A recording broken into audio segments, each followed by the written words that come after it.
La Pampa, épisode 8. Geoffrey Malusky, vélo, canoë et environnement sur l'Adour.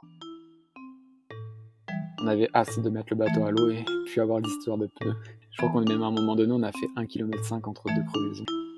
Qu'est-ce qui vous est passé par la tête de fabriquer ce bateau? On a cassé le chariot devant la maison qu'il fallait, quoi. C'était la première grosse rencontre du voyage. Premier jour, premier soir.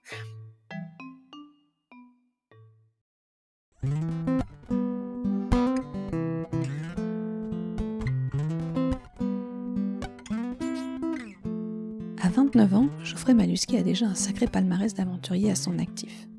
Passionné de grands espaces, il a commencé à arpenter la planète en la randonnant, en l'escaladant ou encore en la parsemant de highline. Après avoir vécu une vie de nomade et traversé les Amériques du nord au sud 3 ans durant à bord de son van, il est rentré au Bercail début 2020. Par la force des choses, mais pas que, il a alors débuté des expéditions plus ancrées dans son environnement, à vélo et proche de chez soi. En juin, il change de braquet avec une expédition de 3 mois à quadriller l'Islande à vélo, entre engagement sportif et émerveillement. Aujourd'hui, c'est au retour de sa dernière expédition que je l'ai cueilli, une expédition en bike rafting sur la rivière de l'Adour. En gascon, Adour signifie source, un nom bien porté par celle qui a poussé Geoffrey à repenser ses expéditions avec un œil toujours plus soucieux de ses engagements, et notamment ici pour son engagement environnemental. Bonne écoute! Je m'appelle Geoffrey, j'ai 28 ans, je suis originaire du sud-est de la France. Je suis photographe et aventurier et ça fait 2 ans que je fais pas mal d'expéditions bikepacking en France. Je suis parti en 2017 pour 3 ans de voyage en van, du Canada, États-Unis, Mexique et Guatemala.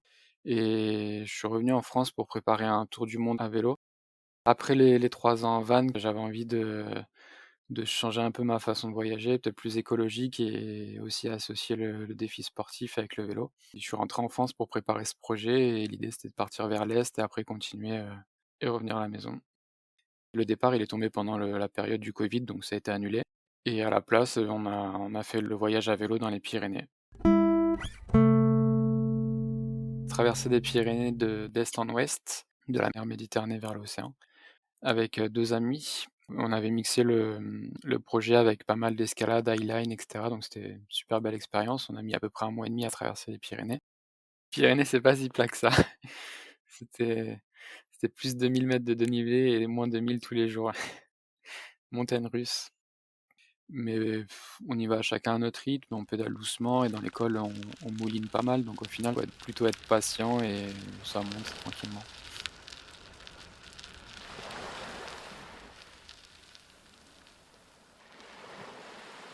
Ensuite, je suis parti 20 jours sur un trip dans les Alpes du Sud, dans le Mercantour. Là, j'étais tout seul et l'idée, c'était de faire une boucle de 500 kilomètres en partant de chez moi, en vélo et en ski de rando.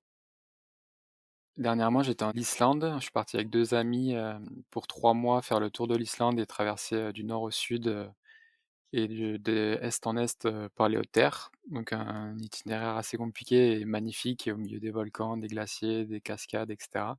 Et pas mal de rivières à traverser. C'est une belle expérience. Au début sur les aventures, le but c'était de, partir à l'aventure, découvrir du paysage, avoir aussi un défi sportif avec le vélo et partager l'aventure sur les réseaux sociaux pour, essayer d'inspirer un maximum de personnes à partir à l'aventure, faire le premier pas. L'idée du projet Plastic Adour, elle est venue d'un mix d'idées entre Loïc, qui avait fait la traversée des Pyrénées avec moi. J'ai l'habitude de faire des expériences en bikepacking, du coup je lui ai proposé de faire une aventure en bike rafting, qui est le mélange entre vélo et canoë. Et comme lui revenait d'un mois en Afrique, sur une expédition avec l'association Flip Floppy, où le but c'était en fait ils ont construit un bateau à base de déchets plastiques et le but était de faire le tour du lac Victoria, s'arrêter dans différentes écoles et rencontrer des personnalités politiques et sensibiliser, sur la pollution plastique, dans le lac. On a mixé, mes expériences en bikepacking et son expérience, qui était plus écologique et sur le recyclage du plastique et ça a donné, le projet Plastic Adour.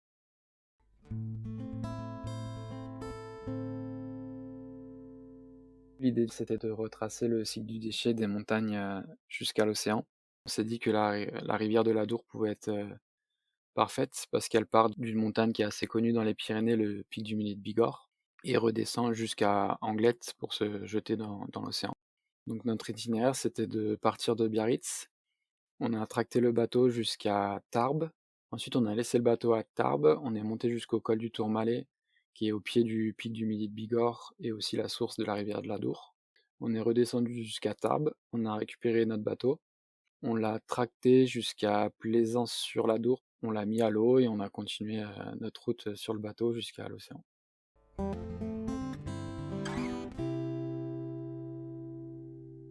Pour incarner un gros déchet qui descend une rivière, il n'y avait rien de mieux que de le construire en bambou, qui est une matière écologique et qui flotte et qui est facile à travailler, et des bouteilles plastiques pour faire tout le tour du bateau et le faire flotter. Pour trouver les bouteilles, on est allé à la fête du jambon de Bayonne de 22h à 3h du mat, et on a fouillé toutes les poubelles et on a récupéré les bouteilles plastiques qui nous intéressaient. C'était principalement les bouteilles de soda parce qu'elles résistent mieux à la pression et elles sont plus costauds. On a fouillé pendant 3 heures les poubelles.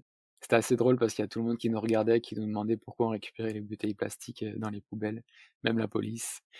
Mais c'était assez drôle. En 3 heures, on a récolté 700 bouteilles plastiques, juste sur une soirée de la fête du jambon. On a commencé la construction du bateau 1 semaine, 10 jours avant de partir. Ah, on a passé quasiment 24 heures sur 24 pendant 1 semaine à faire le bateau, ouais. C'était intense.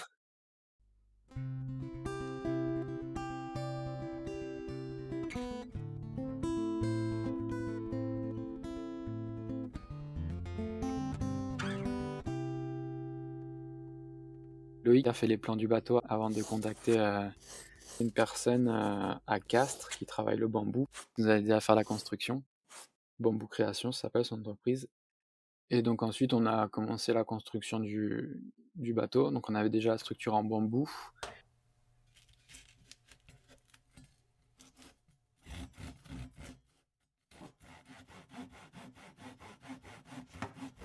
Et tout autour du bateau, on a mis des bouteilles plastiques. Et tout le fond du bateau est aussi en bouteilles plastiques. Et il y en a à peu près 600 au total sur le bateau.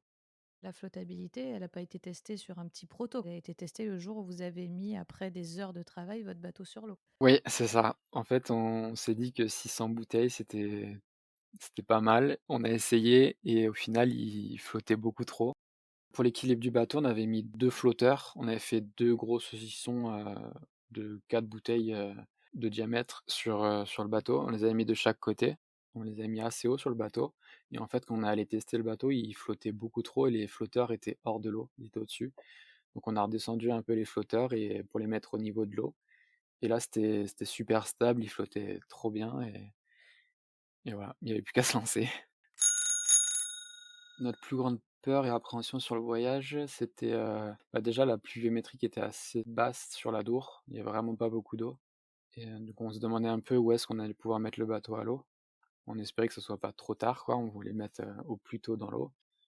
Et après, les températures et l'humidité qu'il allait avoir aussi au mois de novembre, quoi. On avait peur qu'il fasse super humide et super froid. Et c'était le cas. Tous les matins, on était dans la brume, il faisait assez froid et après ça allait mieux. Dans la brume, c'était trop beau le matin. On avait un peu de pluie, donc tous les matins, on avait un arc-en-ciel. Enfin, c'était cool pour l'arc-en-ciel, mais moins cool pour la pluie. La première journée, on est parti de Biarritz et notre objectif, c'était de faire à peu près 80 km, la moitié de la route pour aller jusqu'à Tarbes. On n'a pas eu trop de soucis, sauf qu'on avançait vraiment pas vite.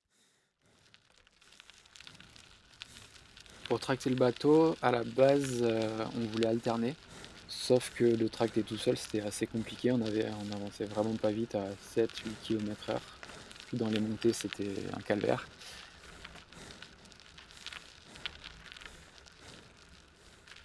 Donc en fait, j'avais mon vélo accroché au bateau avec un système de remorquage, une barre. Et devant, il y avait Loïc qui avait une corde accrochée au bateau et mon vélo pour m'aider à tirer. Donc on a tout le temps tiré le bateau à deux. avec une corde accrochée au bateau. On est passé à 12 km/h et après la pause manger, on s'est rendu compte qu'on avait oublié de gonfler les pneus de la remorque au max. Du coup, ça faisait pas mal de frottements. Du coup, on les a gonflés au taquet et là, on avançait un peu plus vite, on avançait à 14-15 km/h. Donc on était super contents. Sauf que le soir, on a eu un souci avec la remorque. En fait, il y avait un axe de pivot pour, faire tourner les roues devant et il y avait 2 boulons qui se desserraient, donc le soir, on les a resserrés. Sauf qu'on a serré un peu trop fort et ça a explosé la soudure. On a cassé le chariot devant une maison et il y a une personne qui est sortie, qui nous a proposé de nous aider. Enfin, on a cassé le chariot devant la maison qu'il fallait, quoi. C'était la première grosse rencontre, du voyage. Premier jour, premier soir.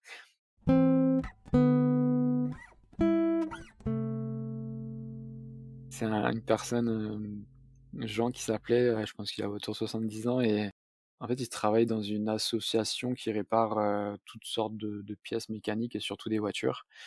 Donc je pense qu'on n'aurait pas pu mieux tomber, quoi. Il était à fond dans le projet, ouais. Il voulait tout faire, pour qu'on ait un beau chariot incassable, pour repartir.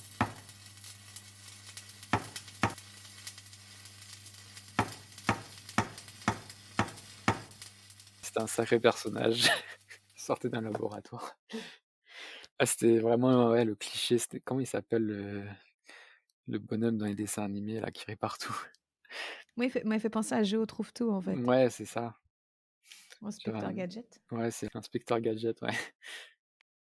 Il nous a remis le chariot à neuf et on est reparti, nickel. On est arrivé grâce à lui.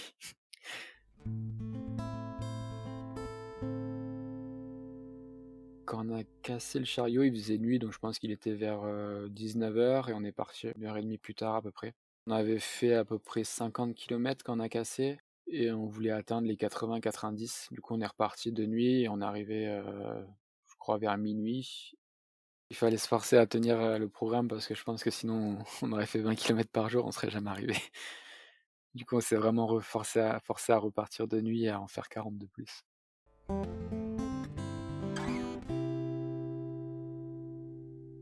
Alors, au niveau de l'équipement, on était pas mal chargé. Je pense que les vélos, ils faisaient autour de 45 kilos, je dirais, et le bateau sur la remorque, il faisait à peu près 90 kilos. On avait tout l'équipement pour être autonome, donc réchaud, tente, sac de couchage, etc. Et ça fait vite du poids, plus l'eau, plus là un peu de nourriture. Du coup, ouais, t'arrives vite avec à 45-50 kilos sur un vélo quand même. La deuxième journée, c'était de repartir pour aller jusqu'à Tarbes, donc 80 kilomètres. Et avec le nouveau chariot, ça roulait super bien. Je pense qu'on roulait à peu près à 13-15 km/h. Le seul problème qu'on a eu dans la journée, c'est on a eu 2 grosses montées avec pas mal de dénive. Enfin, autour de, je crois que la première faisait quand même 200 de dénive. Ce qui est, à vélo, c'est pas énorme, mais quand t'as un bateau à tracter de 90 kg derrière, c'est pas mal. Donc on a pas mal poussé le bateau et les vélos. On poussait tous les deux les vélos et du coup ça tirait le bateau. On poussait pas le bateau, on poussait les vélos. Et après ça, on a eu il y avait une grosse descente bien raide. Je commence à y aller. Sauf que je me suis vite rendu compte au bout de 20 mètres que j'arrivais plus à m'arrêter. Quand je freinais, le bateau il me poussait derrière et ça poussait le vélo et je pouvais pas m'arrêter. Du coup, j'ai réussi à m'arrêter comme j'ai pu au milieu de la descente. Et Loïc m'a rejoint. Pour finir cette descente, on a accroché une corde derrière le bateau et au vélo de Loïc. Et Loïc s'est mis derrière, il freinait pour retenir le bateau et moi j'étais devant pour diriger et aussi un peu ralentir le bateau. Là on s'est dit que bah, du coup ouais, pour le col du Tourmalet, la montée ça allait être compliqué, la descente ça allait être compliqué. Le plan de base c'était de monter le bateau jusqu'au col, mais le bateau était super lourd, à peu près 90 kg à vide. Donc on a un peu abandonné l'idée de le monter au col du Tourmalet. Monter le bateau, là-haut, l'image aurait été vraiment magnifique et puis on aurait vraiment commencé avec le bateau à la source de l'Adour. Ça aurait été vraiment compliqué dans la montée, on aurait peut-être mis 2 ou 3 jours pour faire le col au lieu de quelques heures et pareil pour la descente, ça aurait été compliqué et potentiellement dangereux, ouais. Donc ouais, on était un peu déçus, mais il y avait pas trop le choix donc c'est comme ça. Du coup, on a laissé le bateau à Tarbes et on est parti pour faire la boucle jusqu'au col du Tourmalet et redescendre à Tarbes. On l'a fait en 2 jours. La première journée, on est allé jusqu'à Luce-Saint-Sauveur. Il y a à peu près 50 kilomètres.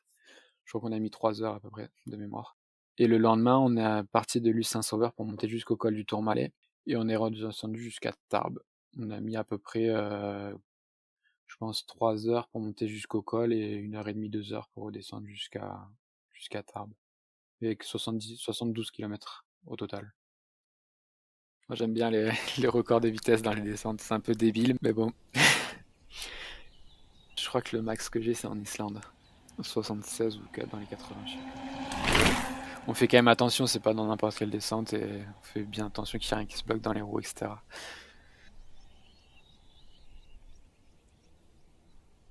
Sur la partie vélo, enfin terrestre avec le bateau, je pense que le plus compliqué, c'était après quand on est reparti de Tarbes. On a eu beaucoup de soucis avec le chariot, toujours, comme d'hab. Les pneus, ils s'usaient rapidement sur la route et ils perçaient et ça perçait la chambre à air. Je pensais que ça tiendrait mieux que ça. C'est des roues de chariot, c'est pas fait pour rouler sur la route, du coup ça s'use super vite et le pneu perce et ça éclate.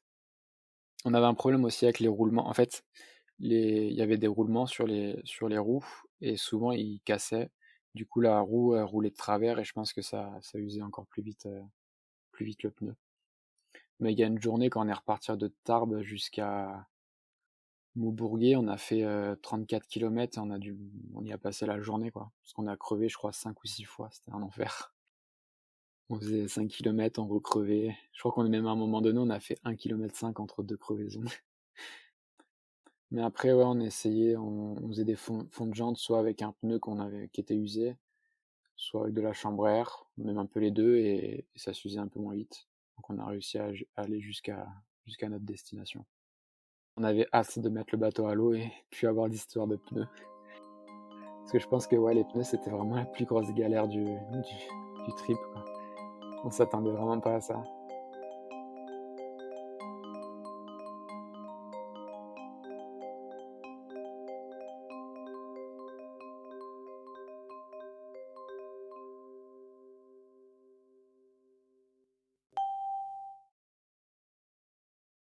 Quand on a mis le bateau à l'eau à Plaisance-sur-l'Adour, on avait hâte de le mettre à l'eau, que ça change un peu du vélo et des galères qu'on a eues.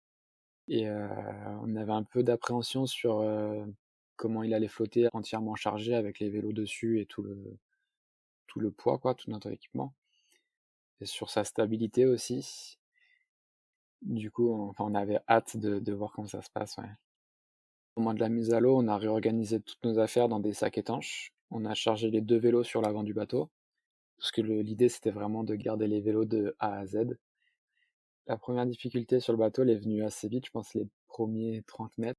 En fait, on a tout changé sur le bateau, on l'a poussé un petit peu en marchant dans l'eau, et quand on a voulu monter dessus, on est tous les deux montés par la droite, et on est tous les deux tombés du côté gauche. Il y a personne qui nous a vus, mais ça devait être drôle. Au bout de 30 mètres, on avait déjà fini à l'eau, tous les deux. Et on est remonté dessus tout doucement, on s'est assis tranquillement et on a fait notre premier kilomètre.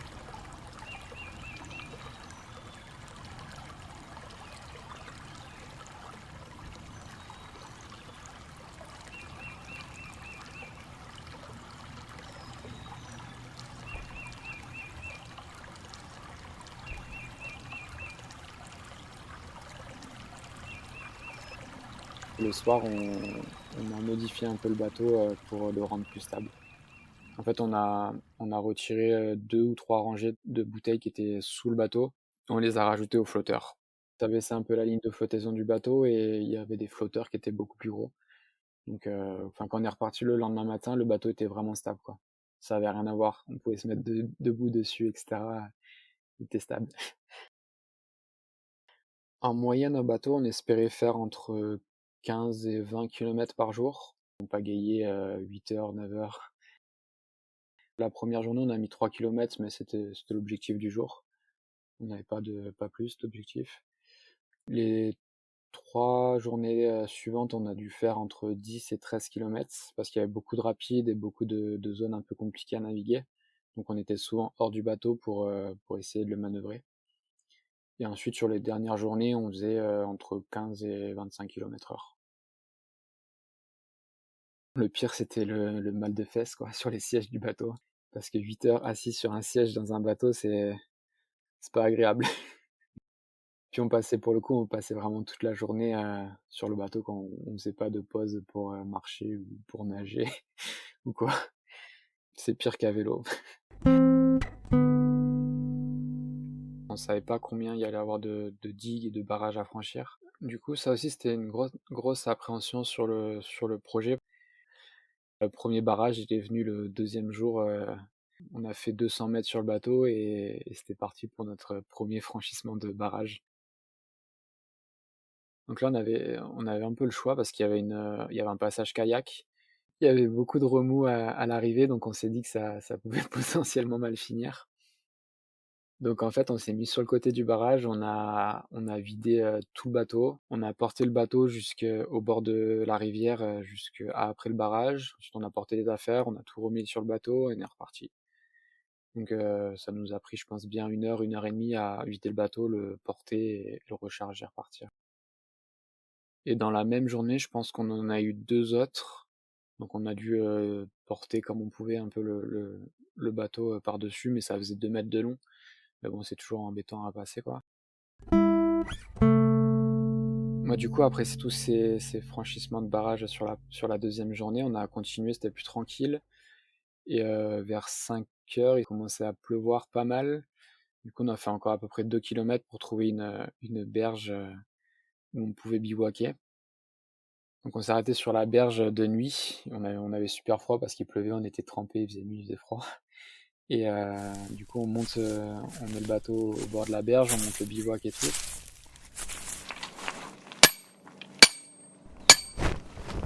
Et ensuite, pour l'anecdote, on avait posé les pagaies sur le bord de la berge. Et après, on a décalé le bateau à un autre endroit pour pouvoir bien l'attacher. Vu qu'il pleuvait, on avait prévu que l'eau monte un petit peu.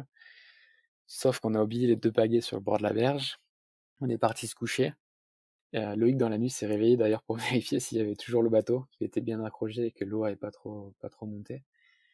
Donc le lendemain matin, on se réveille, on voit que le bateau est toujours là. L'eau avait monté, je pense, de 15-20 centimètres, donc pas mal quand même.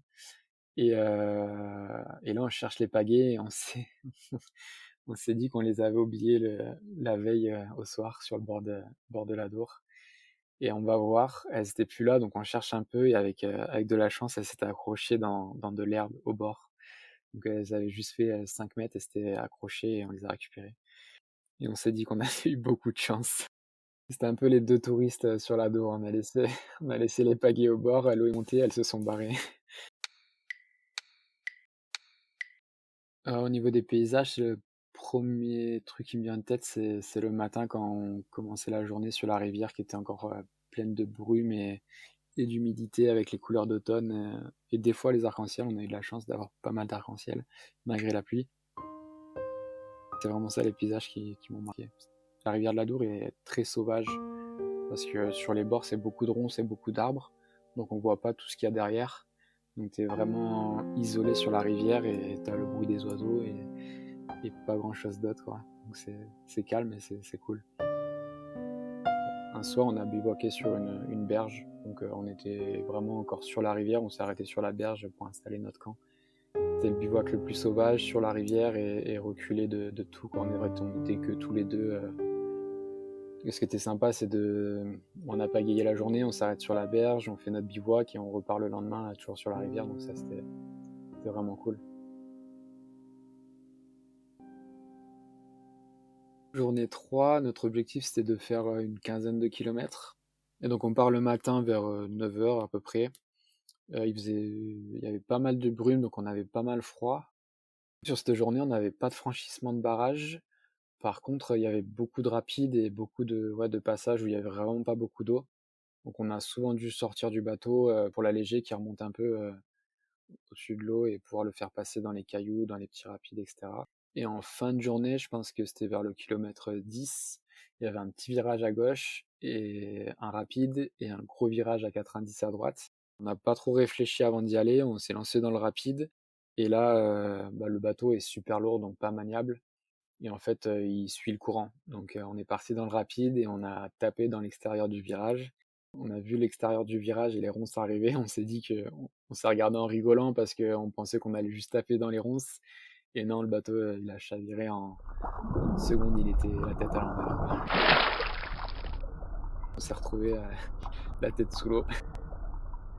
Bon, on s'est regardés, on a rigolé un petit peu et on s'est demandé comment on allait le retourner parce je pense que tout chargé, il doit faire autour de 250 kilos facile. Tout était accroché sur le bateau, les vélos, les sacs, vraiment tout était accroché. C'était pas facile à le retourner, on s'est mis à 2 sur le côté, un peu comme on retourne un catamaran, debout sur le bateau et on l'a retourné, quoi. On s'est posé un peu 3-4 minutes pour réfléchir et puis après on est reparti. Ça vous a rincé. Ouais, ça nous a un peu calmé parce qu'on s'y attendait pas donc forcément, En même temps, ça aurait pas été la même aventure sans chavirage. oui, clairement. J'aime bien les aventures où il y a des surprises et un peu de fun et des difficultés donc c'est un bon souvenir.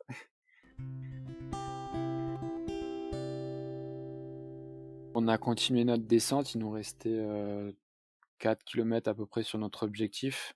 La suite était pas facile non plus parce qu'il y avait encore quelques passages de rapides et beaucoup de troncs dans l'eau qu'il fallait qu'on évite. Je me souviens qu'on a eu un autre passage assez, difficile à franchir. C'était pareil, un rapide dans un virage, du coup là on s'est dit qu'on allait négocier et réfléchir le truc un peu avant. Donc on s'est arrêté sur la berge et on a manœuvré le bateau avec une corde dans le virage, pour passer tranquillement et remonter dessus après. Mais du coup, cette journée-là, on était trempés de A à Z, même notre polaire et blouson qu'on avait sur nous, pendant le chavirement étaient trempés. Donc on avait super froid et on a continué jusqu'à Grenade-sur-l'Adour, où on a trouvé une petite plage avec un club de kayak. Donc on a sorti le bateau, à l'eau là-bas, on a vidé tout le bateau et on a mis toutes nos affaires à sécher devant le club de kayak. Et là, il y a une personne qui arrivait, c'était le doyen du club de kayak. Il nous a posé pas mal de questions, sur le projet et cetera. Il était super, intéressé par le projet, il nous a posé beaucoup de questions et l'idée lui paraissait ouf de descendre une rivière sur un bateau en plastique. Il nous a ouvert le club à bras ouverts, il nous a donné les clés du club, pour, se mettre au chaud, sécher nos affaires et cetera. Et en fait, il a appelé, je pense, tous les membres du club qui sont venus nous voir, pour nous rencontrer, voir le bateau, discuter du projet. Du coup, on a passé la soirée avec toutes les personnes du club. On est même allé manger chez une famille qui nous a invités. Nous, on pensait s'arrêter au club de kayak et faire sécher nos affaires et repartir le lendemain, mais non, on est resté 2 jours. Ils nous ont proposé d'aller faire une descente, en canoë sur des vrais canoës d'ailleurs. Donc le lendemain, on a fait ça et après on est reparti. Leur spontanéité, leur gentillesse et toute l'aide qu'ils nous ont apportée. Ça fait plaisir de rencontrer, du monde sur l'aventure et de voir qu'ils sont hyper ouverts à l'entraide et cetera. Je pense que c'est le plus gros souvenir de l'aventure.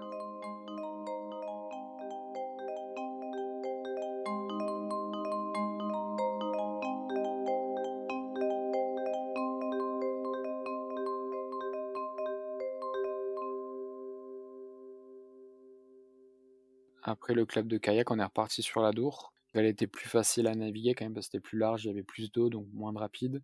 Il y avait juste, quelques troncs, qui étaient immergés et qu'on voyait pas. Donc au début, on n'avait pas fait trop attention aux troncs et on en a pris un. Le bateau s'est accroché dans un arbre, il a tapé et il est resté accroché. Du coup, j'ai sauté du bateau pour essayer de le tenir et qu'il chavire pas et on a dû passer, 5-10 minutes à essayer de le débloquer de l'arbre. J'avais l'eau au torse et il y a pas mal de courant, du coup, c'était un peu la galère. Puis forcément, j'avais pas les chaussons à ce moment-là, donc j'ai sauté pieds nus et j'avais les pieds dans les trucs tout mous de la rivière. Pas très agréable. Du coup, après, on faisait hyper attention à chaque arbre, immergé parce qu'en fait, ils font des petits clapots en surface. Donc, dès qu'il y avait un petit clapot, on s'en éloignait et on n'a pas retouché d'arbre sur toute la suite.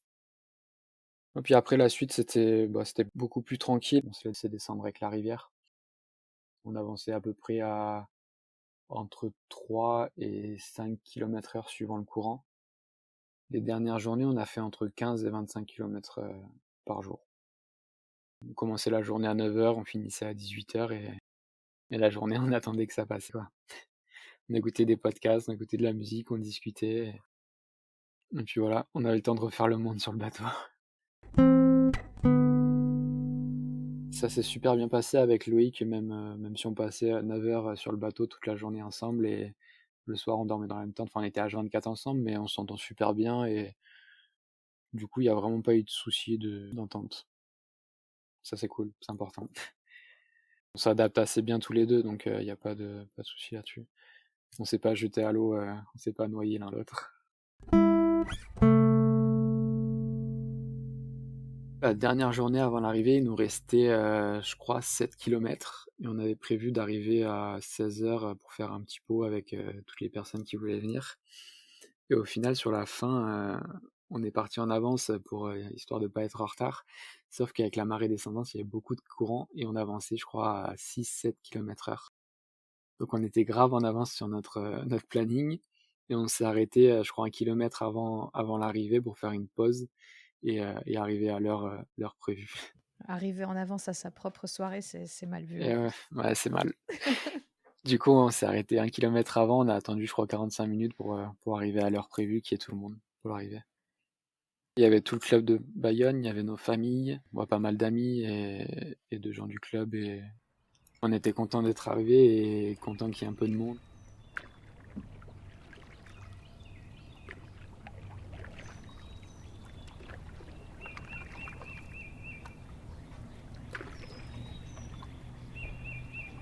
L'idée de l'aventure et du documentaire, c'était aussi montrer qu'on peut vivre une aventure, proche de chez soi et avec peu de moyens.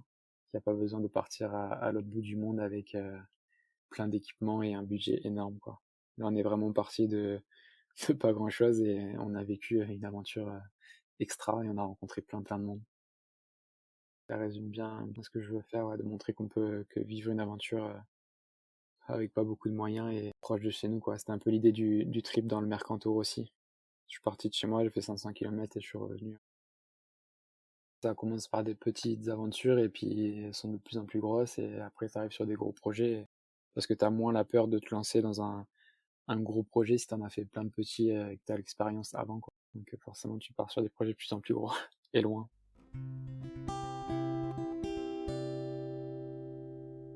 Toutes les aventures, c'est toujours une expérience, magnifique parce qu'on rencontre beaucoup de monde et on voit qu'il y a beaucoup de gentillesse, d'entraide et cetera quand on rencontre du monde, donc ça fait plaisir et après, c'est une expérience aussi pour de futurs projets, peut-être, plus ambitieux et avec un plus grand impact, écologique ou le faire, pour une cause, qui me tient à cœur. Le projet qui va arriver très vite là, c'est de repartir de France jusqu'au Cap Nord à vélo. Ça, je le fais avec, l'association Léo qui est près de chez moi dans le sud-est, qui aide les familles des enfants malades de cancer et qui collecte des fonds pour la recherche sur les cancers pédiatriques et la leucémie. Vraiment, le but, ça serait de mettre en avant l'association Léo et essayer de récolter un maximum de fonds pour eux et pour aider les enfants et leurs familles dans leur quotidien.